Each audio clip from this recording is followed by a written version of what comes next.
so the Republican health care bill has officially, at least for the time being, hit a dead end. Now, last night on this program, we told you that the reason Republicans are in this position without a vote to repeal and replace Obamacare is because this legislative process has been way too contentious, unorganized, and disjointed. Now, on a positive side, it's actually a bigger tent party, the Republican Party, than anyone really imagined. But the fact is, after 7 long years of Republicans promising to repeal, replace Obamacare, not getting the job done is unacceptable. Anyway, here's what Speaker Ryan said earlier today. Moving from an opposition party to a governing party comes with growing pains. And, well, we're feeling those growing pains today.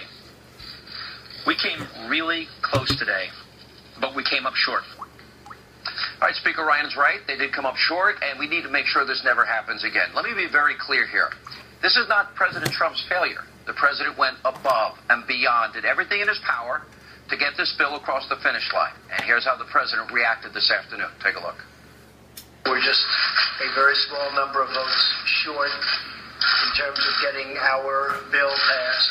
A lot of people don't realize how good our bill was because they were viewing phase 1, but when you add phase 2, which was mostly the signings of Secretary Price, who's behind it, and you add phase 3, which I think we would have gotten, it became a great bill. Premiums would have gone down, and it would have been very stable, would have been very strong. All right, I will admit earlier today I was pretty angry about all this. This shouldn't have happened, but the bottom line at this point, what's done is done. And what has actually emerged here, in my mind, is a huge opportunity if it is used wisely. Now, before I talk about how we can avoid these mistakes and fix this problem, I want to first address the Democrats and members of the alt-left, radical, destroy Trump propaganda media. They're absolutely giddy at what happened today. Now, let's start by looking at how Democrats were behaving on the House floor today before the bill was even pulled. Look at the insanity of their rhetoric. This is a bad joke on America. Here we are, the Choice Act. The choice is get sick or go broke. This bill will unravel health care for all Americans. We are in Lent.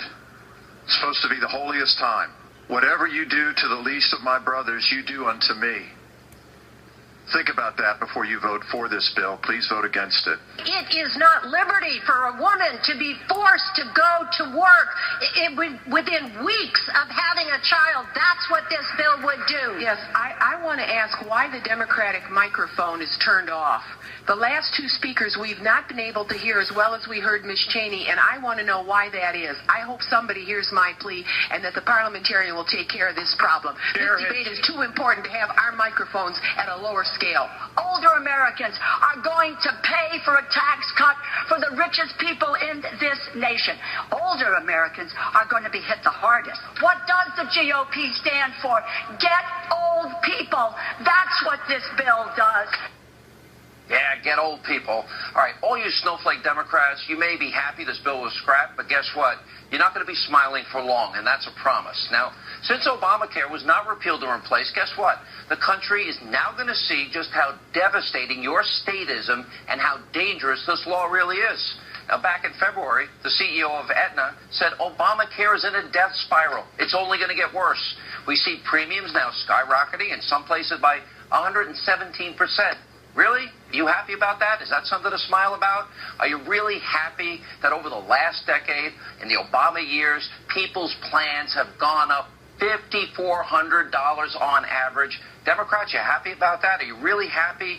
So many millions of Americans have lost their doctors. By the way, something President Obama and you promised would never happen. Are you really happy? No family saved, $2,500 per family per year. Another Obamacare lie and disappointment. But don't worry, Democrats, you're going to be forced to own this mess because you created this mess. So be as happy as you want today because Americans will see day after day after day firsthand the devastation and the impact of your bad policies.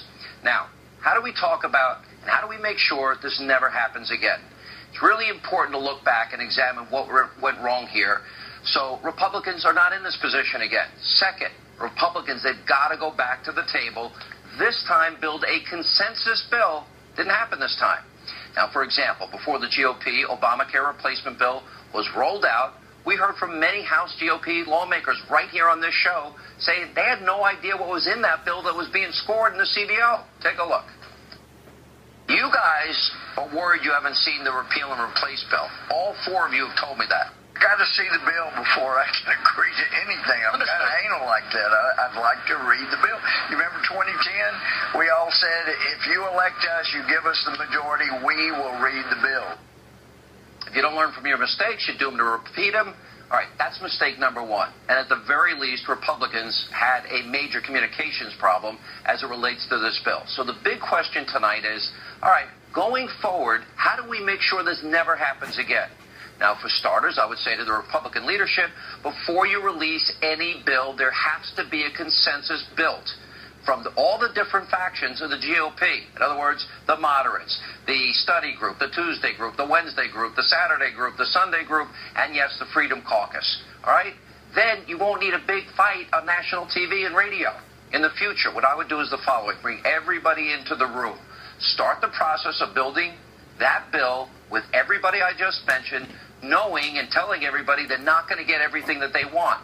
Sort of like signing a contract before actually negotiating the terms. You have it backwards. And that means getting everyone in the same room, members of the Senate, Secretary Price, conservative think tanks, moderates, GOP study group, Freedom Caucus, everybody, the White House, make sure the bill is not released until you have consensus on the bill.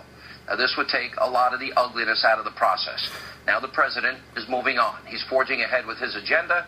And remember, he's been keeping all his promises. He's checking those things off his list one by one. So what does this mean going forward? Well, hopefully the Republican leadership has learned a hard lesson. And our elected officials need to take a deep, long, hard, introspective look about how they do business. And my advice is, don't put bills together without consulting all these factions within your